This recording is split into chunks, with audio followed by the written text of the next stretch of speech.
നമസ്കാരം. പുതിയ ആഭ്യന്തരമന്ത്രി ശ്രീ രമേശ് ചെന്നിത്തലയുടെ പുതിയ പ്രഖ്യാപനം വന്നിട്ടുണ്ട്.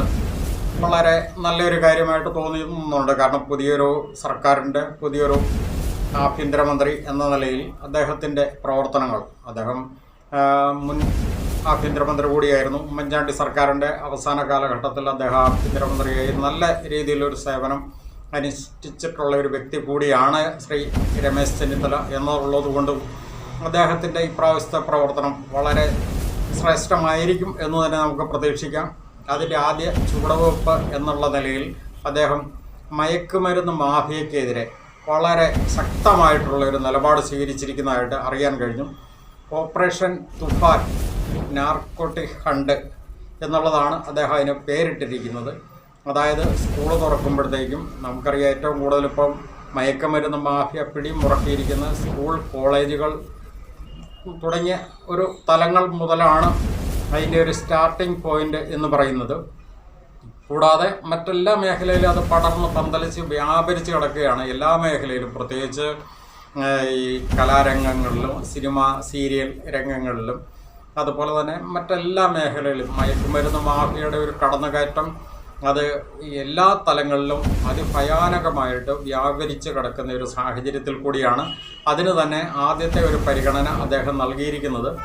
ഓപ്പറേഷൻ തുഫാൻ എന്നാണ് അതിന് പേരിട്ടിരിക്കുന്നത്. നാർക്കോട്ടിക് ഹണ്ട് എന്നുള്ള നിലയിൽ, അതായത് മയക്കുമരുന്ന് മാഫിയനെ തുടച്ചു നീക്കും എന്ന് തന്നെയാണ് അദ്ദേഹം പറഞ്ഞിരിക്കുന്നത്. അത് വളരെ നല്ലൊരു കാര്യമായിട്ട് തന്നെ തോന്നുന്നു.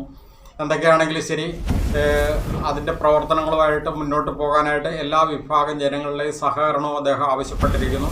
അതിനോടൊപ്പം എല്ലാവരും സഹകരിക്കുക തന്നെ ചെയ്യേണ്ടത് കൂടിയുണ്ട്. കാരണം നമ്മുടെ ഈ സമൂഹത്തിനെ ഏറ്റവും കൂടുതൽ കാർന്നു തിന്നുന്ന ഏറ്റവും വലിയൊരു മാഫിയ എന്ന് പറയുന്നത് ഈ മയക്കുമരുന്ന് മാഫിയ തന്നെയാണ്. പക്ഷേ ഏകദേശം അതിനോടൊപ്പം തന്നെ കടപിടിക്കുന്ന മറ്റ് പല മാഫിയകളും ഉണ്ട്. പ്രത്യേകിച്ച് പാറക്കോറി മാഫിയ, അത് പലർക്കും അറിയില്ലാത്ത ഒരു കാര്യമാണ്. അത് അത്രയും ഗൗരവമുള്ളതാണോ അല്ലെങ്കിൽ ഇത്രയും ഭീമാകാരമായൊരു മാഫിയ ആണോ എന്നൊക്കെ പലരും ധരിക്കുന്നുണ്ടാവാം.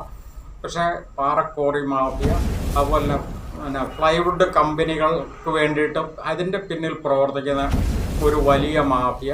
മറ്റൊരു മാഫിയ എന്ന് പറയുന്നത് വിദ്യാഭ്യാസ രംഗത്താണ്. അത് പലരും അങ്ങനെ കാര്യമായിട്ട് അതും എടുത്ത് പറയുന്നില്ല എന്നുള്ളതേ ഉള്ളൂ.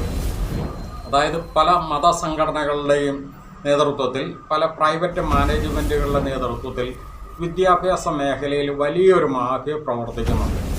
അത് എല്ലാ തലങ്ങളിലും ഉണ്ട്. അതായത് അവരുടെ അഡ്മിഷൻ മുതൽ ക്ലാസ്സുകളിലെ പരീക്ഷകൾ, അതുപോലെ തന്നെ അവിടെ ഉപയോഗിക്കുന്ന ഓരോ വസ്തുവകകളിൽ, അതുപോലെ അവർക്ക് കൊടുക്കുന്ന ഫുഡിൻ്റെ കാര്യത്തിനകത്ത്, ഇവിടെയെല്ലാം ഒരു മാഫിയയുടെ ഒരു വൻ റാക്കറ്റ് തന്നെ കിടന്ന് പ്രവർത്തിക്കുന്നുണ്ട്. നിസ്സാര സ്കൂൾ യൂണിഫോമിൽ പോലും, അതായത് പുറമെ പബ്ലിക് മാർക്കറ്റിൽ കിട്ടുന്ന ഒരു 300 രൂപയുടെയോ അല്ലെങ്കിൽ ഒരു 500 രൂപയുടെയോ സ്കൂൾ യൂണിഫോമാണ് എങ്കിൽ അത് അതേ മാനേജ്മെൻറ്റിൻ്റെ അണ്ടറിൽ നിന്ന് മാത്രമേ അത് പർച്ചേസ് ചെയ്യാവുള്ളൂ. അതിൻ്റെ 3 ഇരട്ടി മാർക്കറ്റ് വിലയേക്കാൾ 3 ഇരട്ടിയൊക്കെ ആയിരിക്കും സ്കൂൾ മാനേജ്മെൻറ്റ് ഈടാക്കുന്നത്. പക്ഷെ അവിടെ നമ്മളൊരു കാര്യം മനസ്സിലാക്കണം, മാർക്കറ്റ് വിലയേക്കാളും കുറഞ്ഞ റേറ്റിലാണ് ഈ സ്കൂൾ മാനേജ്മെൻറ്റിന് കിട്ടുന്നത്. കാരണം അവർ ബൾക്കായിട്ട് ഒരു പർച്ചേസ് നടത്തുമ്പോൾ നമുക്കറിയാവുന്ന ഒരു കാര്യമാണ്, 500 രൂപയ്ക്ക് കിട്ടുന്ന ഒരു തുണിത്തരങ്ങൾ അത് മാർക്കറ്റിൽ 500 രൂപയ്ക്ക് കിട്ടുമ്പോൾ അത് 1000 പേർക്ക് ഒരുമിച്ചെടുക്കുകയാണെങ്കിൽ അതൊരു 300 രൂപയ്ക്ക് ലഭിക്കും എന്നുള്ള കാര്യം നമുക്ക് എല്ലാവർക്കും അറിയാവുന്ന രീതിയാണ്. അപ്പോൾ അതേ രീതിയിൽ ബൾക്ക് പർച്ചേസ് നടത്തിക്കൊണ്ടാണ് ഈ സ്കൂൾ മാനേജ്മെൻറ്റുകളൊക്കെ ഇങ്ങനെ ഒരു ബിസിനസ്സുകൾ നടത്തുന്നത്. അതവരുടെ ബിസിനസ്സിൻ്റെ ഭാഗമാണ്.